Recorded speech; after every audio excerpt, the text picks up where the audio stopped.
Hey, this is Chris DeSantis, and today I am reacting to Caleb Dressel winning the 50-meter fly final at the most recent 2022 international team trials.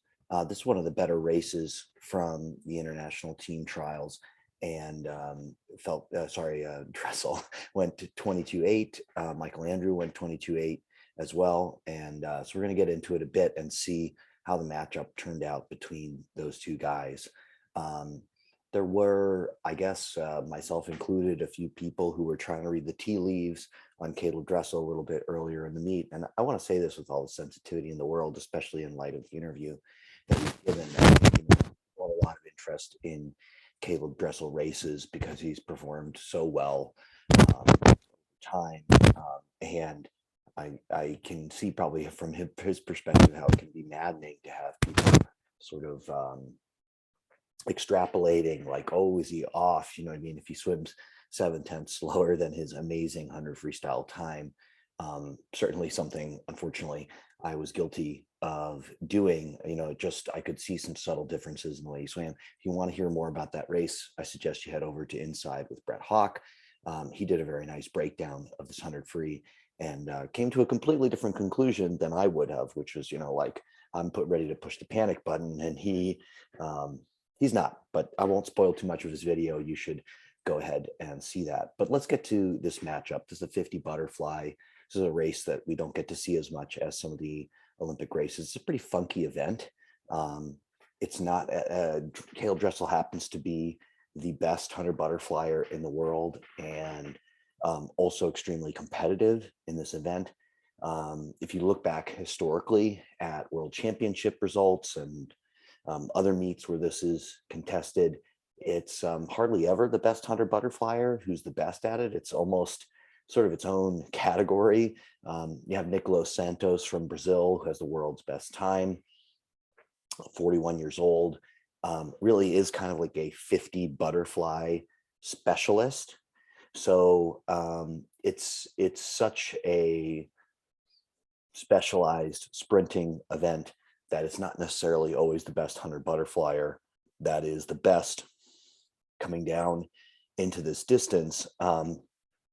And spoiler for the race that's already happened, that is one of the reasons that Michael Andrew, although he is considerably slower than Caleb Dressel in a 100 butterfly, he can get a little bit closer in this race. We'll talk about some of the ways that he does that, but let's get into the race footage and break some of this down.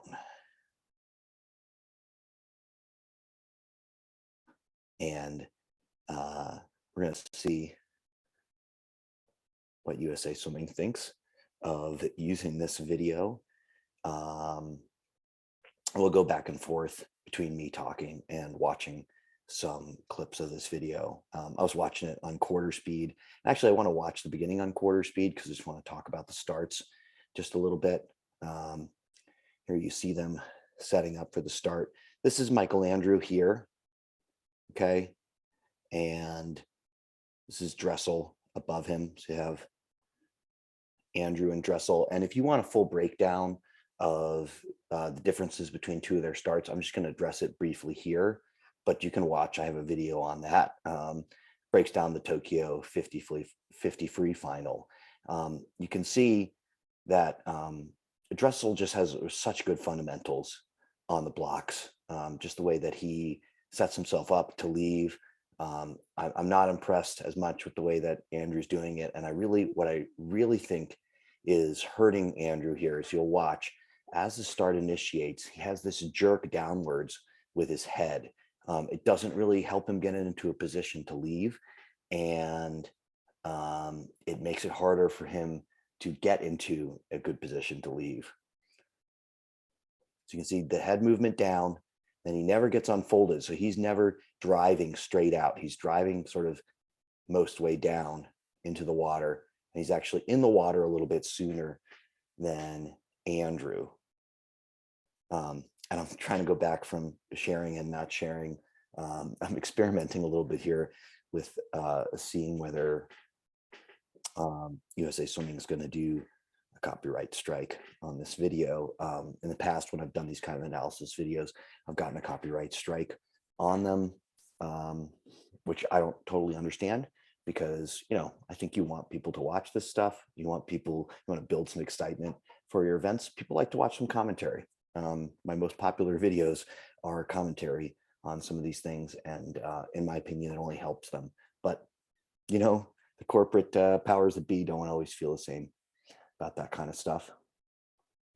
So we'll get back to the video, and we'll bump it back up to full speed and watch for a little bit here as they get into the race. One of the things that, just pause again to say, this is totally maddening. These angles. I mean, we're not looking head on with them at the block. We've kind of got this sideways angle to the pool. It's impossible to tell who's leading at this point. And, you know, like if you're going to watch a race, you want to know who's winning, who's in second, who's where. You want to be able to understand what's going on. And this angle gives us almost no hope. And when we switch to the next angle, once again, we're not following the swimmers.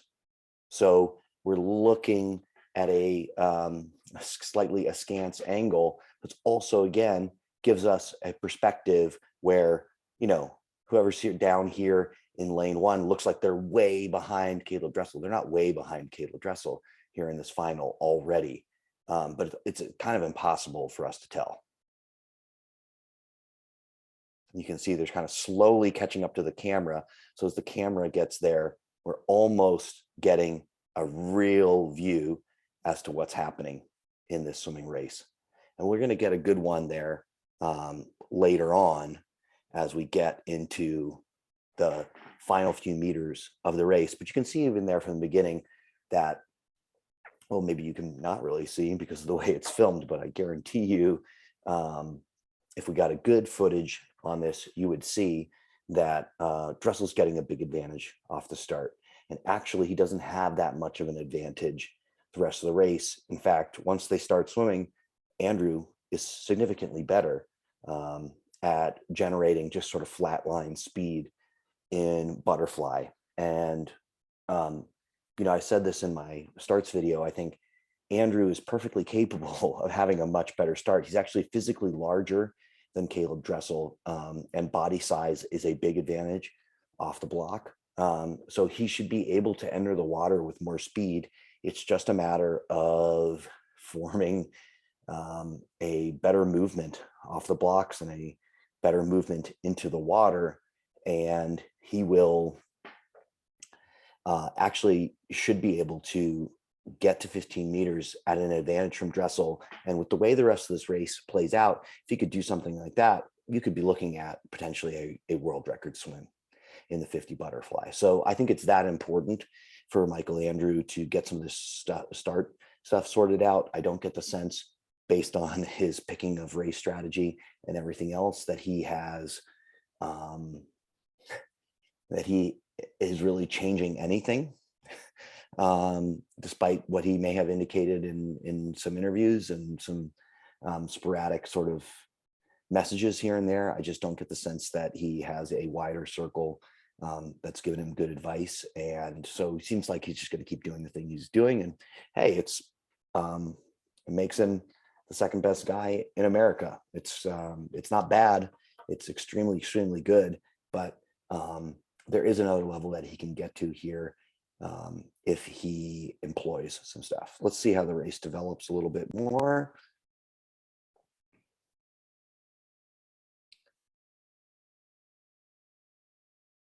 You can see actually from this angle, it's starting to look like maybe Andrew is winning. His tempo is much faster than Dressel's, if you just watch a few strokes here. The other thing, if I back up just a little bit, when we actually get a good view of their swimming for a hot second, I would say one of the reasons that Andrew is swimming better through the water than Caeleb Dressel, just watch the wake and splash that they're leaving behind them with their legs. Obviously, when you're swimming a 50-yard butterfly, you're trying to put as much power as you can into the water. And I've seen a lot of 50 butterflies that are really, really fast, but they look ugly, especially on short course.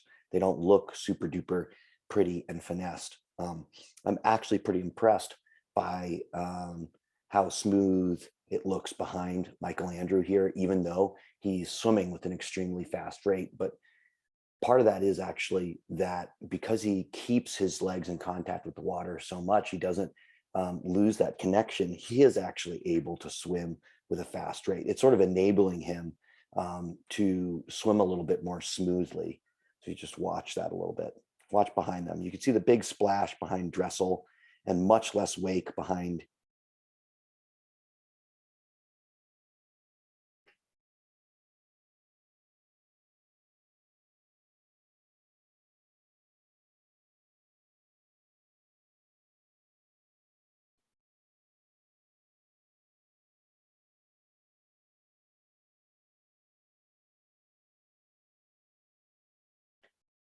Dressel giving it the fist pump. Andrew below him, not so much. Just take one more look at the finish here. Because, you know, I got stunned there for a moment. I'm watching this finish and it almost looks like